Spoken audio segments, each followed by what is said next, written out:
that you've heard this idea of thinking about things in terms of a reductionist viewpoint. You can't view anything in regards to a reductionist viewpoint. If you look at any aspect of your life, there's a holistic aspect to it. Even just think about your finances. How many things influence your finances besides just what goes in and out of your bank account, right?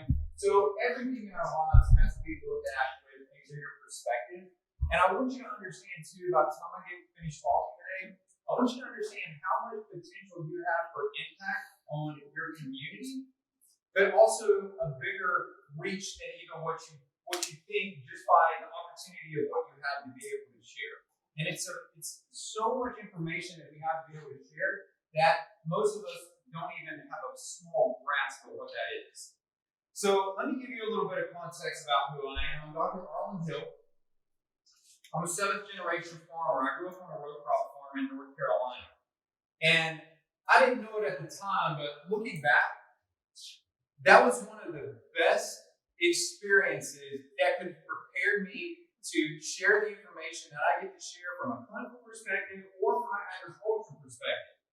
Because from when I was born until the time that I ultimately left that farm, the last few years that I was still there before I moved to Texas, I actually got to see the transition of chemicals being heavily used in farming.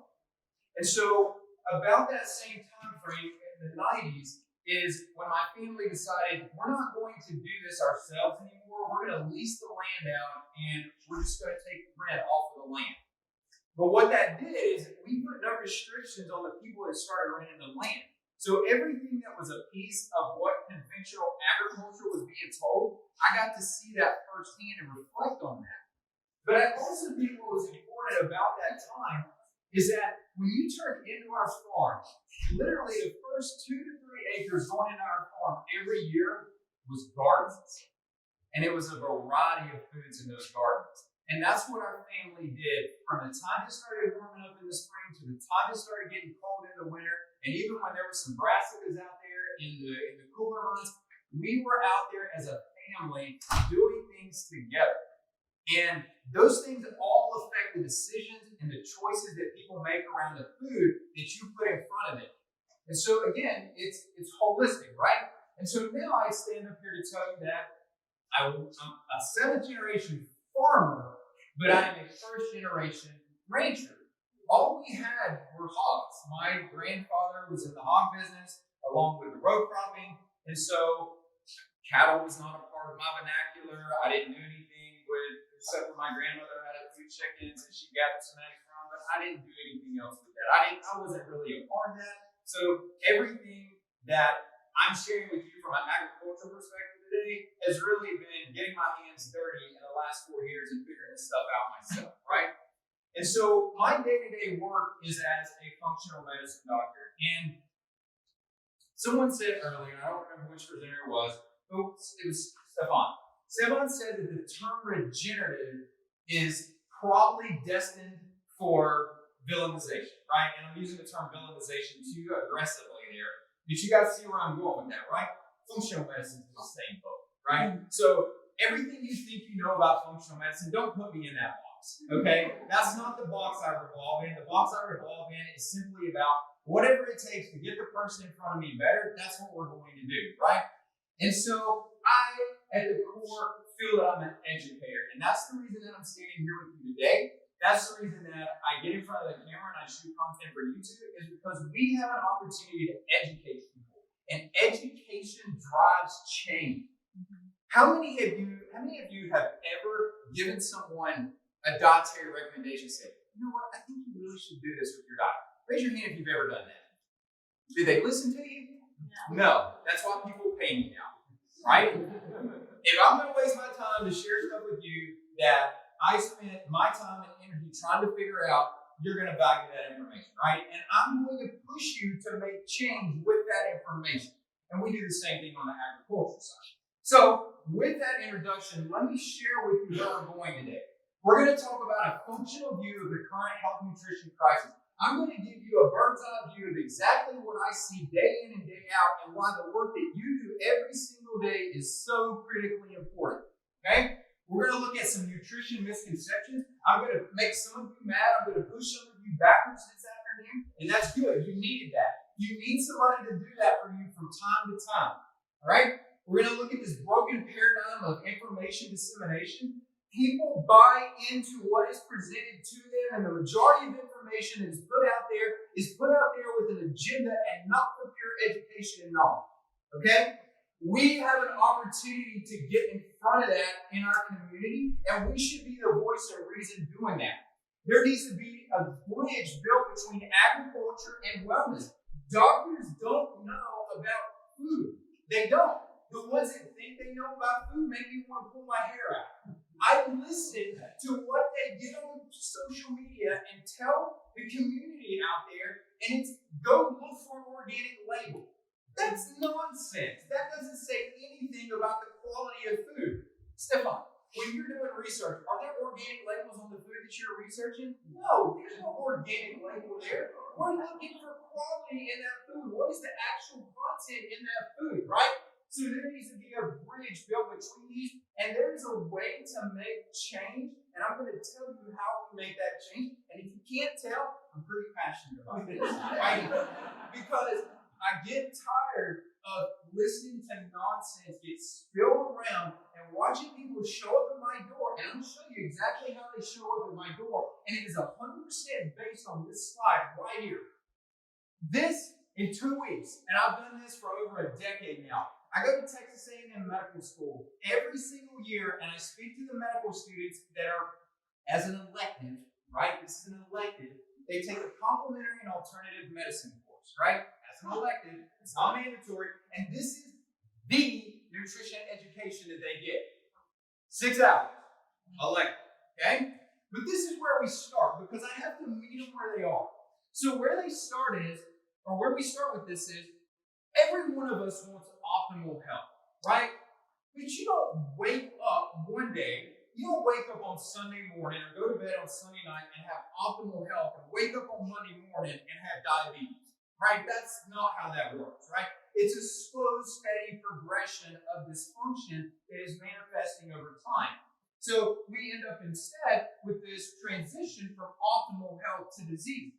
This is what we see. When patients come into me, the majority, not all, but the majority of patients that come into me, they come in because they can't get answers anywhere else. I'm the gray doctor, right? I'm the doctor that operates in the gray zone because nobody can give them black or white answers on anything, right? And so we look at this, and some of you may have experienced this because this happens all the time. It rattles my brain how much this happens. But they go home, they've got a symptom, or they go to the doctor, they've got a symptom, and they're told, go back home, and when we actually can diagnose a disease, that's when we'll intervene and do something. How much opportunity did we just miss right there, right? To actually make a difference in these people. So for every one of you as producers in this room that are interacting with the public that think you can't make a difference, I just told you how to make a difference right there. You have a food source that can take them from dysfunction back to optimal health and prevent them from ever getting there.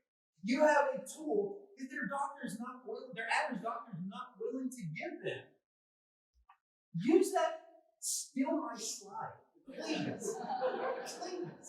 Right? These people are begging for somebody to give them direction. Why else do you think they're all over the internet and visiting Dr. Google looking for this content to figure out what the next move for them needs to be, right?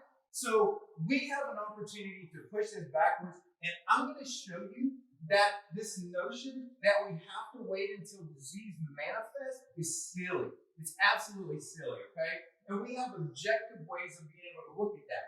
So here's my bird's eye view. Here's you looking down. I'm going to walk you through exactly what I see. And don't get lost in the nuances of this. Just take the big picture away, okay? But I'm going to talk to you about micronutrient deficiencies.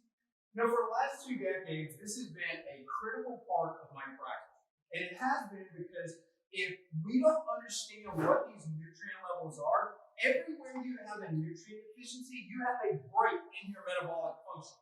You don't need to know metabolic function down to the nth degree, every little nuance and aspect of it. All you need to know is that metabolism influences how you feel day in and day out. How many of you woke up this morning and thought, man, today's a good day to feel bad? Did anybody think that this morning? No. And if you did feel that way when you got up, that is telling you hands down there is something metabolically not up to par for you, and there needs to be some action taken. Dysbiosis, that's a $5 word for saying nothing more than you got an imbalance of the microorganisms in your gut, right? We hear all about the microbiome, all of the different things that it does, and it does do all these things. But can we influence this? And we can. Chronic sympathetic state. How many of you are stressed? For all of you that didn't raise your hand, you're lying to yourself. Okay? Every one of you are stressed. And whether you realize it or not, just take 2 seconds and ask yourself as you're going throughout your day, is everything in my day going as smooth and as perfectly and optimal as I want it to be? And if the answer to that is no, you are dealing with stress. And the compounding effects of that are monumental. Okay? And then environmental toxicity, and some of you are going to get to the end of my presentation today, you're going to go, uh-oh, I'm actually contributing to that, what I've been doing. Suspense, right? Okay. Micronutrient deficiencies. I'm going to dive into each one of these for you, okay? Each one of these bigger topics that I talked about. So these are metabolic spark plugs. Any of your vehicles out there. So I've got this Ford truck. It's a diesel. It's not a good example. Let's go to a gas. I've got this Subaru over here, and it's let's say there's a 6-cylinder in there, and I go and I open the hood, I pull one of the spark plugs out, and I close the hood, and you walk up to that Subaru and you look at it and you go, looks like a Subaru. Supposed to be white? Yeah, it's white. Got 4 tires. Yep, all 4 tires. The doors are there. Everything's there like it's supposed to be. I get in it, there's seats in it, but I stick the key in the ignition and I turn the ignition and it misfires. It's misfiring because I took one little spark plug out. Just one little spark plug. How big is that spark plug in comparison to the whole vehicle? Extremely small, right? That's your micronutrients. They're extremely small, but they're exponentially important in terms of what they do metabolically in your body. So you can't afford to have these be deficient. Normal activity, normal physiological function, everything we talk about in regards to biochemistry revolves around these micronutrients. The vitamins, the minerals, the antioxidants, they're absolutely essential to human health. Ideally, they should be coming from the food supply, but here's something else I need you to know on this. For what doesn't come from the food supply, and not everything in its full abundance should come from the food supply. In fact, we should be able to take some or get some of these micronutrients from the microbiota. So, for example, all of the B vitamins, not just B12 that you hear about, all of the B vitamins, all 8 of them are produced by the bacteria in the gut. And the foods that we produce, whether or not they're plant-based or animal-based, all have a direct impact on that. And just like Doc was talking about a while ago, do we really think that a standard American diet and a Mediterranean diet are going to be the same? No, of course they're not. So why in the world do we think that the effects of a standard American diet and a Mediterranean diet or any other overall healthy diet is not going to have a differential impact on the microbiome? Of course it has a differentiating effect. So we have to look at how the food that we're consuming affects this as well. The phytonutrients, we've heard about all these different phytonutrients, the alkaloids, the terpenes, the pinanes, all of these different types of compounds. These are looked at and talked about as essential nutrients. Even though we don't look at them as filling in necessarily a metabolic pathway, I can tell you hands down from working with patients that when we put attention on replacing their phytonutrients, I can get them to replace their antioxidants without having to have them supplement their antioxidants. Think about what I just said. Certain nutrients can positively influence the status of other categories of nutrients in the body. That's huge, guys. That is what you have the ability to be able to share with people. And as a producer, that's what your food can do when you're actually turning it over and that family's ingesting it. Did anybody sitting in this room feel like they didn't have the power to do that? Sure. A few, right? That's a strong statement. And then fatty acids, these are often imbalanced. So this is not, I didn't go cherry pick these examples that I'm showing you out here. These are actually the norm of what shows up at the door. So this is a patient, these are, you can see there's 14 or more deficiencies right there that patient has.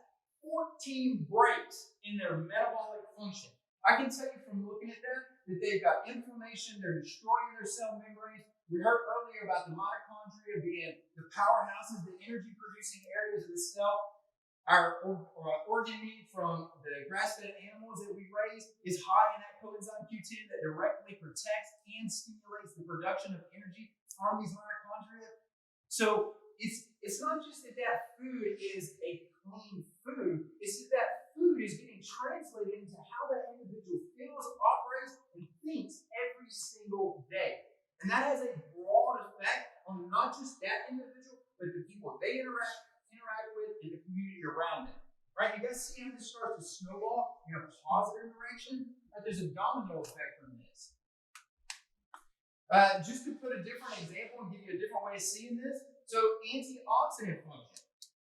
Antioxidants go up, inflammation goes down, right? And so I'm not going to teach you how to read lab reports today, but just so you have a perspective, this line right here, if you're above that line, that is considered ideal. That means that the immune system cells in your body, which are so much information about the immune system cells in the body have the capacity to be able to protect themselves from insult. Well, what's the opposite of that? They can't protect themselves. So everything that comes by, they get hit by it, and they get weaker and weaker and weaker over time, right? And which means that as an individual, you become more and more susceptible to everything that comes by over time as well, right? And so if you look at that, we translate that, and that is chronic inflammation. What is at the root of what is bankrupting the United States in terms of healthcare right now? Is it acute infection or trauma, or is it chronic disease? Right? It's chronic disease that's doing this, and inflammation is at the root of all of these. You look at this total immune function, this is variable by age. I'll show you this in just a minute. But you can see this individual is extremely low. So this is an individual with immune system dysfunction. They don't have the capacity to be able to mount an immune response because of a number of things. And here's how this looks in more detail. So all of us know that when we're real young and when we're much older, our immune systems are not what they are in our middle years of life, right? And so we see that our immune system continues to decline with age. If we're increasing in age across this graph, and you'll see where this individual is actually at. They're at 56, and they should be up here at 69 or above. So I can look at that individual and say, your immune system is dysfunctional. And there's a number of reasons that we could talk about with this. It could be the food choices you're making. It could be the nutrient deficiencies. It could be the imbalance of microorganisms in your gastrointestinal tract. It could be all these toxicities that you're allowing yourself to be exposed to through the food choices that you're making. There's any number of things that can play into this. This is a snapshot of a gastrointestinal assessment, and everything on this report should be black. That looks like tiger stripes to me. Right? There's a lot of red on this report. And so literally, this is an individual who has an overgrowth. They have too many of the wrong types of bacteria growing in their gut. And even these little guys up here, which are probably hard for you to see, the Staphylococcus and Streptococcus. These are names that you've all heard, staph and strep infections, right? This person is in such bad shape from the choices that they've made that they've got staph and strep, which are residual in your air passages in the body, overgrowing in their gastrointestinal tract. Now, how do we influence this? Let me pull some pieces together for you here. So again, let's talk about these terpenes, these alkaloids. These are compounds that in nature have antimicrobial, antibacterial type of an effect. They're nature's natural antibiotics. So if we consume these either through herb spices, or if we consume these in some of our plants, or if we now know that we can consume animals that have a slow, continuous concentration of these coming into our diet, you're giving a slow dose of an antimicrobial to put this back into check. So we don't have individuals that ever evolve to the point that we're at here. And many of you, I said all roads lead to the gut. Why did I say that? Many of you have heard the gut-brain axis. Well, how about this? There's a gut-brain axis. There's a gut cardiovascular axis. There's a gut-liver axis. There's a gut endocrine hormonal axis. The gut is tied to everything. You can't disassociate it from any other system in your body. So we have to do things and take activities that nourish you. And oh, by the way, that doesn't mean to go take a probiotic. Okay? It's much, much bigger than that. living in high gear, right? This is running wide open all the time. So chronic stress, we all know the law of supply and demand. If you're chronically putting demands on your body, your supply can't keep up with that on and on and on and on, right? At some point, you're going to drive into a deficiency state. And for you guys in the room, this is not atypical. Look at where that testosterone score is at. Now, I'm going to give you a different context on testosterone from and any hormone. Let's just not pigeonhole this to testosterone. From anything that you've heard, most of you, when I say testosterone, you think, how big of an erection can I get, right? You think something sexually related. And I'm here to tell you that testosterone and every hormone in the body is a chemical messenger. So if you don't have those hormones in adequate supply, your cells don't know how to talk to each other. If those cells can't talk to each other, any communication they have is the wrong communication. You guys ever get a text message come across and you're like, what the heck did they say? Like you read it and you're like they're mad about something, right? You don't even know, they're just sitting there, they're just responding to your text, right? But the way you interpreted it was wrong, right? That's the same thing when we don't have adequate amounts or when we have imbalances in these hormones. For all you late nighters that like to stay up at night, go to bed. Okay? Go to bed. So I've painted a bit of a bleak picture here for you. And I did that intentionally. Okay? Because I'm not much for sugarcoating things. And you need to know what the reality of the landscape is out there. And this is the reality of the landscape. People don't have answers. And people are in trouble. And they need a new direction, and we are at the foundation of that direction. I thought about this before I got started speaking.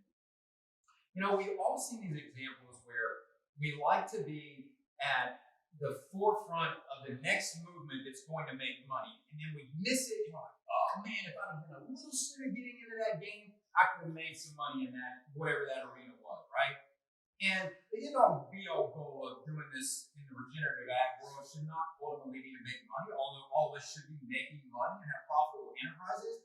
But we are literally at the upward trend right now. This movement in regenerative ag is not crested by any means, right? There's still a long way to go before that starts to happen. And by the time that does happen, all of us are going to be so far experienced in this that we're going to have a new name that we're working under, and not regenerative ag, and not get pigeonholed into that name anymore, right? So, I digress. So, these are the norm, and I'm going to ask you a question: is food the starting point? Okay, so let's talk about a few things in this context. And so, in doing this, I'm going to look at 3 nutrition food misconceptions where we've been steered in the wrong direction. And when I say we, I mean as a society, but even some of us as producers, right? And so I'm going to warm you up with the first one that you've been familiarized with, but I'm going to show you fact. I'm going to validate this. And we're going to start out with looking at just animals. And so we know that animals instinctively know what to consume. We turn these animals out. Any of you that raise cattle, you know when you open that new paddock for them, the first thing they do is they walk into that paddock and they start looking around. The whole herd goes in there and they just start all kind of fast pacing around in that new paddock, and they're snipping it, little snippets of grass, and then they settle down over time and they start really grazing after they've gotten into that paddock for a little while, right? And so they figure out what they need, they went sampled around, and they move on, right? They eat the grasses for a little bit, then they move to the forest, then they may pick up some lagoons here and there, but they know what they need. Us as humans, on the other hand, can't quite figure it out, right? Unless you think I'm up here just to be a comedian and tell you jokes, this was actually published from Cornell University, okay? Cornell, so not some fly-by-night institution, right? This is a serious institution. Americans are confused about food and unsure where to turn for answers. Study shows. Somebody actually spent the money to figure out that humans don't know how to make food choices, right? And so I think this picture is very illustrative of where a lot of the problem is. And listen, I can tell you from firsthand experience that I have had patients in front of me look at me dead face and go, I just don't know what to eat anymore. I just don't know what to eat. They're confused about where to even begin to start. And a lot of this revolves around the fact that you get caught up with price cut. Oh, it's cheap. I better buy some, right? I better take advantage of the sale. And they see the shiny color and any of the other marketing that's in there, and it grabs their attention and screws up their thought process, right? And so now we've got, you guys know that the brain works in a way that if you put too much input into the brain, it doesn't work efficiently. You guys ever hear something called ADD, ADHD? That's essentially what's happening. You're filtering, there's so much coming in, being taken in, that it can't be processed. And you can't use that information, you can't synthesize that information to actually make it relevant and tangible. Okay? So, first of all, we have got to move beyond all of these things of diet. Forget diets, right? Diets need to go to the wayside. I don't care what the name is, keto, low carb, paleo, South Beach, it don't matter. There are aspects of each one of these that can become tools, but there is no one universal diet. There's not, right? And I would challenge any other professional to sit up here and tell me there is, because I will show them examples where there are not. Okay? Superfood. This is funny to me too. Kale, right? Kale or blueberries. I like kale and blueberries, but I'm not going to make a diet out of kale and blueberries. If I do that, how many nutrients am I missing by focusing solely on those types of foods? And do those foods grow all year round? No, they don't, right? So we wouldn't have been able to do that in years gone by anyway. Focusing so heavily on specific metrics. Anybody heard of cholesterol? Right? I won't digress down that wormhole. So hyper-focus on any one single aspect of biochemistry. Blood sugar, right? Let's just take that. I'm going to talk more about that towards the end. But just simply focusing on blood sugar and getting fixated on, if I fix the blood sugar, that's going to fix the whole problem. And if I make dietary selections that influence the blood sugar, then everything's going to move in the right direction. Guys, metabolism is not that simple. It's not. If it was, we would have had this figured out a long time ago. Plants versus animals, fasting, supplements, and then my favorite here is selective science. And by the way, this is the majority of what you hear when you have information from a science perspective reported to you in the news. It is a selected study or piece of information that is not representative of the whole body of information by which decisions should be made, right? So the science is notorious, or the media is notorious for doing that. But that all influences everybody, right? And so here's an example you're familiar with. So let's take a current look at what hormones are doing in society. So we can see these are just known facts: earlier puberty in female, higher breast cancer rate, lower testosterone in males. I'll share the example on that. Feminization on males, loss of longevity compared to our prior generation. You could put in here, as far as males, lower sperm count being another example of that. And then hormones as part of the food supply. This is what the current situation and environment looks like. And for those that make the argument that this is not that big of a deal, that we're making this up and it's just something that we want to be a problem, but there's really no evidence to substantiate this, well, I beg to differ. And notice on this, so endogenous and exogenous, so hormones that are produced within the body and those that come from outside environments into the body.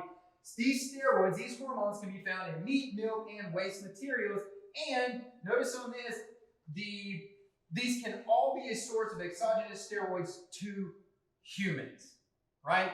These affect human physiology. I was blown away when I took a course on, it was looking at how to take a cow and essentially take that cow through the harvesting process, and then what happens in the butchering process, and literally go through how the meat's graded, select choice prompt, all that stuff. And this was a 2-night course. I spent 4 hours listening to this, and I was blown away just by how flippantly people use the term promotants in the cattle industry, like it's no big deal. Like it's just standard protocol to do this. Promotants are these hormones. These are what are getting put in these animals, right? And how many of your customers have even heard the word promotants? None of them have heard it. Tell them. Ask them listen, get them to think. Ask them if the meat that they're consuming has promotants in it. And watch them go glassy-eyed, right? and get you an opportunity to educate that individual, and you've got a customer for life when you do that. Guaranteed. Those of you that are hesitant about direct marketing, that's all direct marketing is right there. It's educating people. Just taking the opportunity to flip their paradigm around. And don't get discouraged. Don't get discouraged because you're trying to sell a concept and an idea. How long does it take to sell? How many touches does it take to sell an idea to someone? Somebody said 11. It used to be 5 to 7. It's 12 to 24 now, right? 12 to 24. So when that person walks away after you've educated them, you got them to think. And they'll be back. I guarantee you they'll be back. And you got another opportunity to educate them. Okay? So this is when we can see. Now, let's consider egg yolk color. Right? I'm going to make some of you mad. And I'm going to be glad into this study. Okay? Because your customers are going to be the better for this. So let me ask you a few questions to get you thinking on this. Does egg yolk color reflect the health of the animal? Maybe, maybe not. Should egg yolks be the same color during all seasons? I think we just heard the answer to that in the last presentation where we saw phytonutrient content changes by season. Is it more colorful in spring and summer or fall and winter? Spring and summer. So that inherently tells you that environmentally something is different. And there's going to be an influence on that animal based on the change in that environment. Is the answer the same for every farm? Ms. Ross, I'm going to pick on you just a little bit. You were beating up that Bahia grass. I live and die on Bahia grass, right? And it doesn't mean that she's right and I'm wrong. That's not the point of the comment. The point of the comment is that it's all about context, right? It's 100% about context.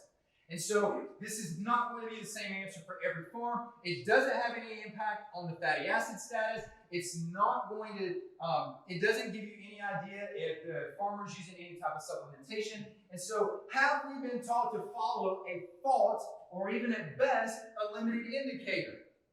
Have we? I think we have. And let me show you what you haven't seen. So this disconnection from the rhythms. We have rhythms in our world that we have to adhere to. We have circadian rhythms. The sun comes up, the sun goes down. Our cortisol goes up, our cortisol goes down, all in reflection of that. Our pineal gland, our melatonin goes up, our melatonin goes down based on exposure to light. There's natural rhythms that I love when somebody tells me, I'm a night owl. No, you're not. You're not the exception to the rule. Right? Your pineal gland, your hormones work just like every other human's hormones do. Okay? So you're not the exception. Seasonal rhythms, change in available forage, change in insect activity. These are inherent things that I don't need a study to show you this. You can open your eyes and walk through your pasture, look at your chickens running around or your ducks running around. You turn my ducks out right now and the first thing they do is fly out of their little duck tracker and go start chasing bugs. They don't care about the fact that we're there or anything else is going on. They're going to the bugs. And they're going to drive those bugs crazy and eat those spiders. You guys wake up in the morning, you walk out, there's still dew on the pasture, and you see all those spider webs layering across your pastures. Turn ducks into that. Oh, you just made their day, right? So I'm going to tell you about the ethoxyquin story. Now, many of you are probably familiar with, when it comes to these colorings, you use things like marigold and cayenne and alfalfa and some of these synthetic compounds to try to achieve that, right? But does anybody know about ethoxyquin? Guess what? Neither did I. Until it showed up on my farm, in my feed that I ordered. We have our feed over here. The large garage door's open. I walk by, and like I always do with every shipment, I reach down, I look at the label. That's not what I ordered. Those aren't the ingredients I ordered. That's not the mineral nutrient packet I ordered. And what the heck is ethoxyquin? That sounds like a chemical. So I go start doing a little digging. Would you guys like to know what ethoxyquin is? Okay. Oh, it's a carcinogen. Oh, that's all. That's all it is. Oh, and better yet, I'm sorry. It's actually an antioxidant. What? How can it be an antioxidant and a carcinogen? Don't antioxidants inhibit inflammation that is a progressor of cancer? Yeah, but they're a natural antioxidant. Do you guys know we have this whole category over here of synthetic antioxidants like DHA and BHT and ethoxyquin that are linked to carcinogenesis in multiple tissues in the body? Yeah, and you just heard the word antioxidant and you thought, it's an antioxidant, it must be good, right? That's what you would have all thought, but that's not the case. So let's dig a little deeper into good old ethoxyquin. And you can see we've got the study here to validate what I'm sharing with you.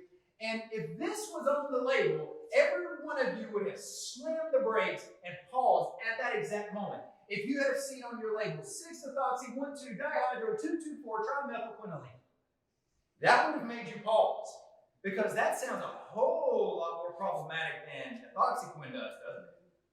Okay, so it's widely used in animal feed to protect the fats in the animal feed, and sometimes it gets used in human food for things like spices and chili, but the real problem is that it can pass through poultry, eggs. Anybody in here raise broilers? Anybody in here raise eggs or birds for eggs? Yep. So this is a concern to you. And if the fact that production of glyphosate and Agent Orange wasn't problematic enough, guess who produces ethoxyquin? Monsanto, our dear friends, right?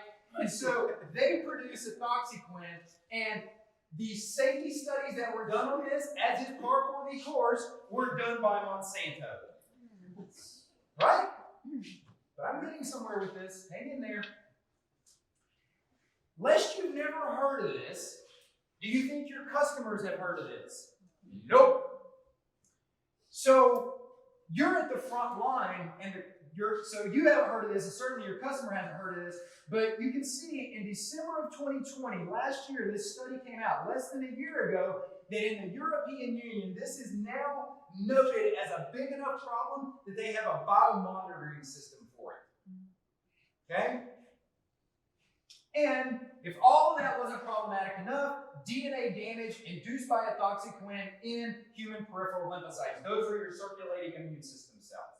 It's damaging your DNA. That's a forerunner to cancer. This would not be surprising to see this lead into something like lymphoma. Okay? So it wound up in my feed, and what did I do about this? Well, I was a little hot under the collar, right? As you might guess. And I called my feed guy, and I was like, how dare you? How dare you? You know where I stand on all this stuff, and you allowed a chemical to be brought across the front gate of my farm. And he flat out told me, he's like, listen, I don't know about this. This is not within my wheelhouse. I've got to get the owner of the company on the phone. Long story short, what I found out about this is that this is an additive in a coloring agent that gets added to food for layers to increase the yolk color, to make those what we like to call Kubota orange yolks, right? But what are you adding in? Do you think your customers are willing to accept an increase in yolk color that is only reflective of carotenoids and not the rest of the nutritional status for that egg for a trade-off for a carcinogen? Anybody thinking twice about what they're feeding their layers right now? Go check. Go check, right? And the reason I bring up the feed supplier on this is I wanted to initially blame the feed supplier. This information had not been disclosed to the feed supplier from the vendor for that coloring agent, was what I ultimately found out on this. Okay? Now, many of you may ask, listen, you've been in clinical practice for 2 decades. Why would you bother going and getting into agriculture? Apart from the part that I just have a sickness and I love it like many of you do, right? I had to get in the trenches to see what was happening, to be able to give accurate information and direct people. And if I hadn't been in the trenches, I would have never caught that.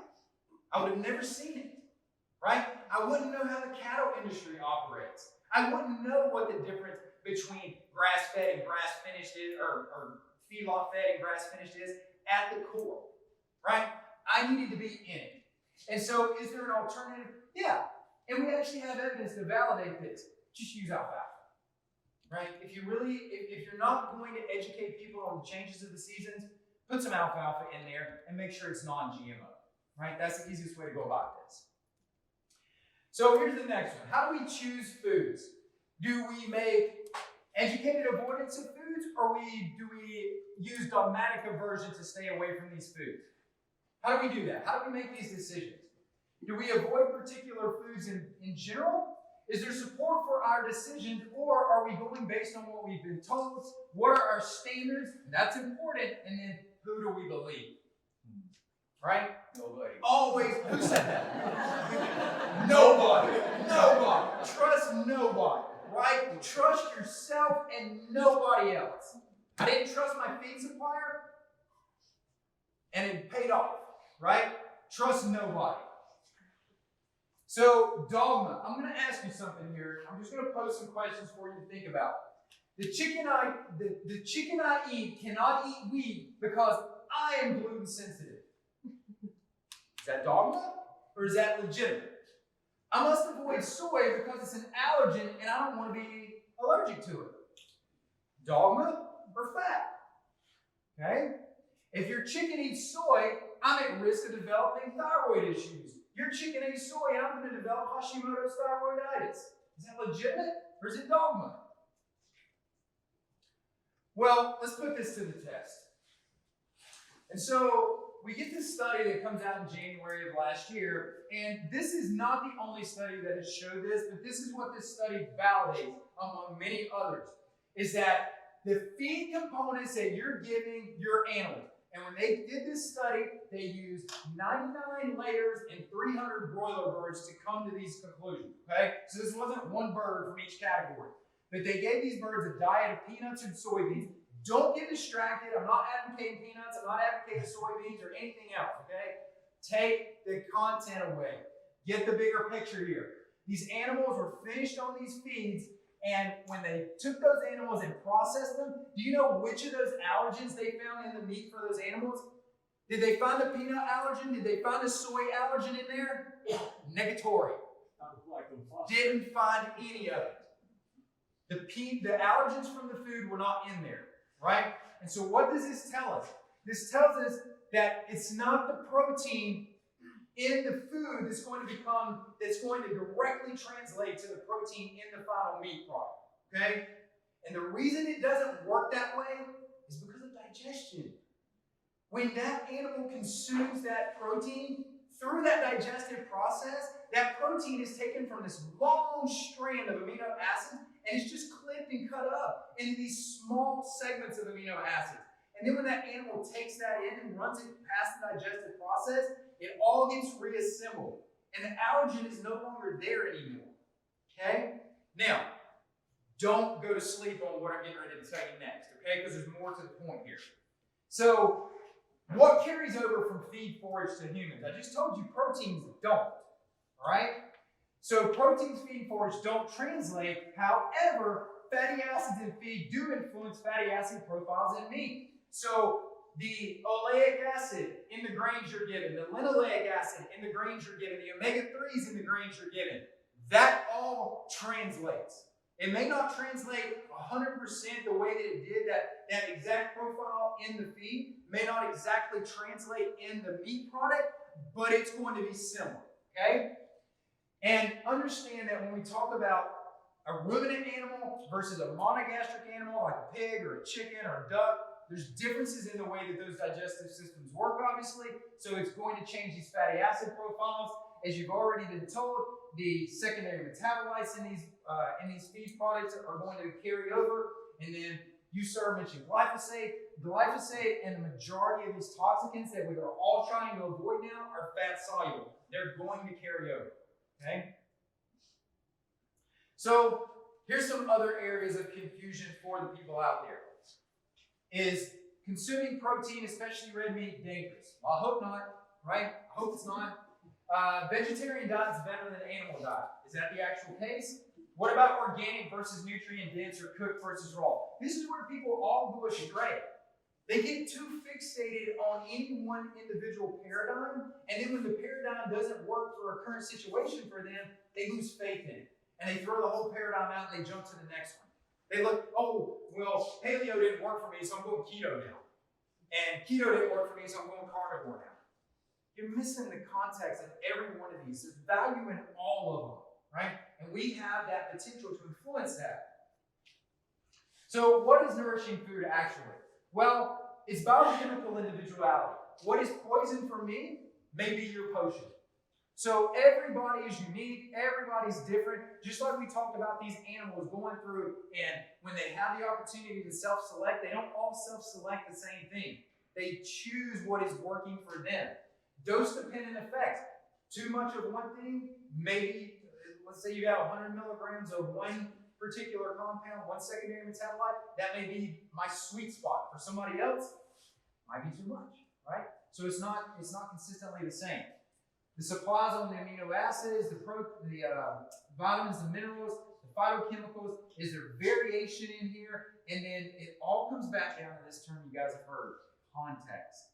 Context, context, context. If someone buys your beef, and they don't buy your beef again, but they keep buying your chicken, and you're like, how are they not buying my beef, right? Maybe that beef just doesn't work for them, guys. The body is that complex. And for some people, it's just not going to settle in well with it. They may buy your lamb and be completely fine. They may buy your goat meat and be completely fine. They can eat your duck eggs and be completely fine. We actually had this with our neighbor. Our neighbor ate some of our duck eggs and developed constriction in his esophagus. We're like, give me duck eggs. This guy's never eaten a duck egg in his life. And he's blaming my duck eggs for this, right? You guys have all done this, right? Go ahead, somebody tell you, no, your food did this to me and you took it personal. Don't take it personal. Okay? Because guess what? He ate my duck eggs again and he did it again. Right? But it wasn't my duck egg. So don't take it personal. Everybody's different and you have to think context on this. Okay? So here's the reason people get confused. The marketing, the television, right? They're being influenced. You stand in their way and be that voice. Override what they're hearing with the current marketing that's being thrown in there. Because it is being done with an agenda. We all have an agenda. It's to have smart, educated consumers. Smart, educated consumers come back. They keep buying your product, right? Every time a non-educated consumer sees a new shiny label get put in front of them, or something new from a marketing perspective caught their attention, they're gone, right? Make them think. Make them think. Emphasis on immediate satisfaction. We want to not emphasize that. You can have that, right? But there's a bigger picture to play here. Labels, we talked about how labels are misleading. There's all this emphasis on the fats, the proteins, and the carbohydrates. What about all the micronutrients and all the other aspects in that food? You can take these labels and these protein values, just as one example. You can take those protein values, and what that protein value speaks nothing to are what are called bioactive peptides. These are actually combinations of amino acids, combinations of pieces of protein that have biological effects in your body. They're protective to the tissues in your body. That's not reported on the label anywhere. And it's going to be higher in the animals that we raise versus conventional, right? Overemphasis on these, just like these metrics that at the end of the day don't hold water when you put them to the test. Things like cholesterol and saturated fats. You know, I got my cholesterol back a couple of months ago and it was a 206 and I was excited about that, right? Because I know it's not about the cholesterol. It's about the whole picture and I know what my diet looks like. And by the way, you guys think I skim on my diet? You think I'm over in the corner when you guys aren't around eating cookies? No, I don't. I believe what I believe, and I stick to what I believe. Let's ask your wife. Ask her. I've never seen him eat, although I have. And then the idea of attempting to mimic nature with synthetics. Think antioxidants that I gave you, right? So how do we invoke change as I'm coming into the home stretch here? Well, we need to reconnect with food. People aren't connected to food at all. Most consumers think about food as an inconvenience. Consumers need to be more educated, and you have the opportunity to be that educator for them. So take the opportunity. Producers need to take an active role in the education. I'm giving every one of you a challenge. Every one of you has a responsibility to educate somebody. And if at the end of your production career, you look at this and you go, you know what, there was only one person that I educated and that actually did something with the knowledge that I shared with him, who cares? It was one person's life that you changed. When I started my practice, we used to do presentations just to try to, again, educate. And I've literally had presentations where one person showed up at that presentation. One person. And I remember at the time I had a business partner who said, "Should we cancel this thing?" I'm like, no, we're not canceling this thing. I'm going to educate that one person. Because the next time I do this, there's going to be more than one person sitting here. And if nothing else, my confidence in the information is now stronger. And that's what's going to happen for each one of you. You've heard new concepts presented to you today. And all of you are going to go home and you're going to start thinking about it. You're going to walk out in your pastures and you go, you know, I remember what they said. What the heck? Let me try it. Let me go buy a reel and some poly wire and start breaking my pasture up into paddocks. And you're going to start seeing things happen, even if it's just a difference in the behavior of the animals. And you're going to get motivated by that, right? And that all began because somebody planted a seed between your ears, right? This centralization of markets, we've seen this a lot in the last 2 years. We need decentralization of markets, right? Not centralization, because when everything is centralized, they, whoever you want to lump in that category, have control over what we are able to do. If there's more of us making decisions and driving consumer decision making, we have more opportunity to be decentralized. We need to help them build a dietary foundation. We need to purchase intentionally. Never, ever, ever walk into a grocery store, a farmer's market, anywhere, not knowing why you're going there. Don't just walk in there flippantly thinking, let me just see what gets me into it. What am I needing for today? Right? Intention. Live your life with intention. Producers need to support those ideas to consumers. Be a resource. When someone asks you a question, even if they're annoying the crap out of you, answer it. Answer it. Because it's an opportunity to do something that someone else wouldn't do. I had a consumer ask me this week about one of our products, and I took the time to get some research together and send it back to her, and she was comparing us against another company or another business.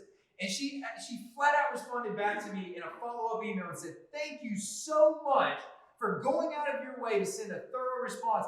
By the way, I thought you would like to see the response from the other business that I got.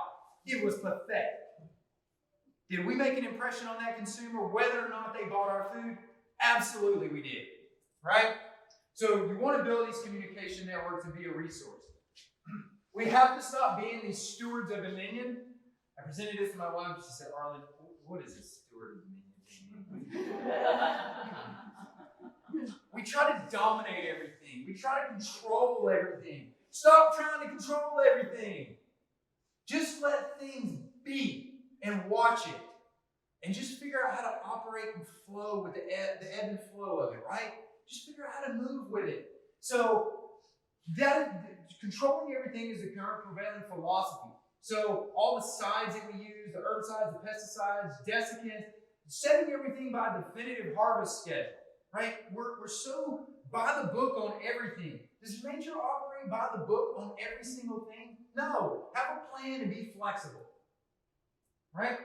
We tell our animals what to eat and prevent self-selection. We ignore collateral damage in the process, and we embrace systems that promote handing over controls. How many of you like to have your freedom? I kind of like my freedom too. I'm not all about handing control to anybody, right? Trust no one. Okay? Ask questions. Quantity over quality, promotants, those hormones, those synthetic hormones, NPK fertilizer, and my one pet peeve is this last one, hay production. Hay production, for the most part, and I need all of you to remember this when you're buying hay from the outside sources, because we do that too. It took me forever to find a chemical-free hay, but I finally found a supplier that I developed a relationship with that does chemical-free hay. However, I am still working with him on the concept of not waiting till the grass has grown beyond a certain point and it's losing its nutritional value and you're harvesting it for tonnage, right? Once you're harvesting for tonnage, you're looking for quantity and not quality, and quality is what builds your animal. So just think about that when you're sourcing hay. The notion of supplementation, let me summarize this entire slide for you. Supplementation is a false sense of security. Now, I'm not going to be two-faced and tell you I don't use supplementation. I absolutely use supplementation with my patients. And I have no hesitancy in telling you that. And the reason that I do is because when people show up at my door, they're in a hole. And I've got to get them out of a hole. And the faster I can get them out of a hole, the quicker they're going to listen to the other things that I have to share with them to get them to make long-term changes. But the conversation from the outset is that food is the basis. Food is the foundation of everything, right? If you don't have good food, you don't have good health, you don't have good brain, you don't have good anything. So that's just where I stand on the supplementation piece. Do we need to start thinking in a broader vision? Yes. So this idea of metabolic syndrome, it is pigeonholed in this idea of being all about glucose and insulin because it makes it easy to have a narrative around it. It makes it where it's simple to assign an intervention or to develop a pharmaceutical around that. It's too simplistic, okay? Instead, the reason these two slides evolved is because of a conversation Dr. Provenza and I had. He actually sent me a study on this whole glucose insulin thing. He's like, what do you think about this? And I could tell he was just wanting to see what I had to say, right? And so I said, Doc, you got me thinking on this because this whole story of insulin, it's not just about insulin, it's about how fats affect insulin, it's about toxicity, how hormones, how the gut, how nutrient deficiencies, how not going to bed and staying up at night, how lack of muscle tissue, those things all affect insulin. So if I only paint this about just trying to control the glucose levels in the body, I missed the mark. And the same thing translates into how we manage our systems and our operations. If we hyper-focus on one thing and don't look at the entire synchrony of the system, we're going to miss the bigger picture. This is a consumer isolationist view. This is the marketing piece. Keto pops up. Oh, it's keto. I got to get it. Yeah, but you've got all these modified wheat components in here. You've got soybean oil, which, right? Vegetable fiber, what exactly is that? It's a non-descriptive term. Yeah, I think I'll pass, right? And then the also great USDA organic. That must mean that the USDA is out there inspecting every single organization to ensure that they're organic, right? No. That's not what that means at all. It means that they pawn that off on somebody else, and we're trusting somebody else to go do that work for the USDA. Okay? So be careful what you believe in, because in this, there's no transparency, there's no oversight in the supply chain. Things don't have to be 100% organic to be labeled organic. Doesn't tell you anything about nutrient levels, and it doesn't tell you anything about fatty acids. I will take a transparent, non-GMO feed source every single day over, or a transparent non-GMO feed source over a non-transparent organic feed source every single day. Because I can get on the phone, I can talk to the farmer, I can get my questions answered directly and get an honest answer. And if not, I can hold them accountable. I can't do that if it's not transparent. Okay? So here's some detriment to or some terms that have been included. Processed, you've all heard. You know there's a category now called ultra processed. Because processed wasn't bad enough, we needed to go ultra with it, right? And this the whole idea of foods being fortified is in and of itself problematic. So our food definitions, here's how I think about this. How you define food defines you. You are all in the operation of producing food in one form or another, so it affects you even more. So just ask yourself, when you walk away, how do you define food? Is it real? Is it unadulterated? Am I okay with these? Is it valuable for human physiology? Does it unlock our metabolic potential? Can I think clearer? Am I more productive when I get up every day, when I eat real food? Does it have any toxicity? Or is it nutrient rich? These are all things that we need to think about.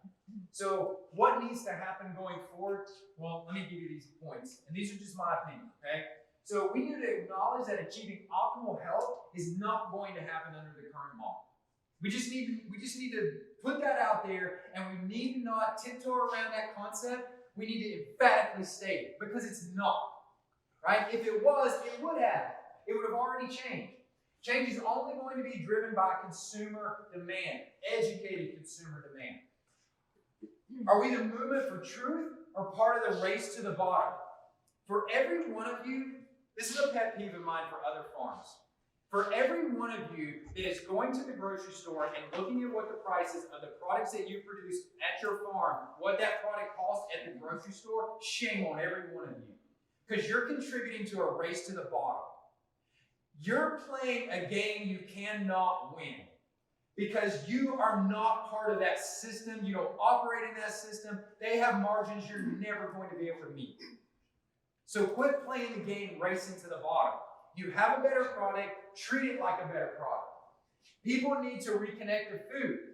Food is a part of our life. It's something we value. It's not an inconvenience. Clinicians need to build relationships with local farmers and encourage engagement by patients. Every clinician, in my opinion, should be telling their patients, you need to go connect with this farm because they produce healing food, right? But guess what? You farmers and ranchers have a responsibility too. And you need to present yourselves as professionals and engage the consumer and the healthcare market. That's your obligation, okay? Skills without confidence is a waste. You all have skills. Your skills got better today. And for every one of you that thinks you don't have confidence, just go do it and build the confidence. Do you think that I got up one day and just started talking in front of groups like this and sharing everything with you guys? No. I had to develop a confidence and a belief that this was something that was core to who I am, and it's core to all of you, and you just have to go do it. And if it's something that you start out with behind a camera, go get behind the camera. And if it sucks the first time you do it, erase it and start over. Right? That's the beauty of recording video. Everyone needs to own their food decisions. Okay? And every one of you has heard this verse in the Bible. Blessed are the meek, for they shall inherit the earth. Every one of you, I bet, looked at that and you thought meek, and you thought, oh, the little submissive individual. Eventually they'll get what they want because the bad guys will go away. That's not what that verse means. Meek is the key word in this verse. And meek means the person who is humble, the person who is observant, and the person who is patient. That's the person who inherits the earth. That person goes out to their pastures, they look at their animals, they interact with nature, they understand God's beauty, and they listen to it, and they don't try to force things to happen within them. Think about that next time you're out there walking. Thank you for your time. Thank you for your attention. I'm Dr. Arland, and we have a little saying around our farm. We produce nutrition, not commodities. So, thank you guys.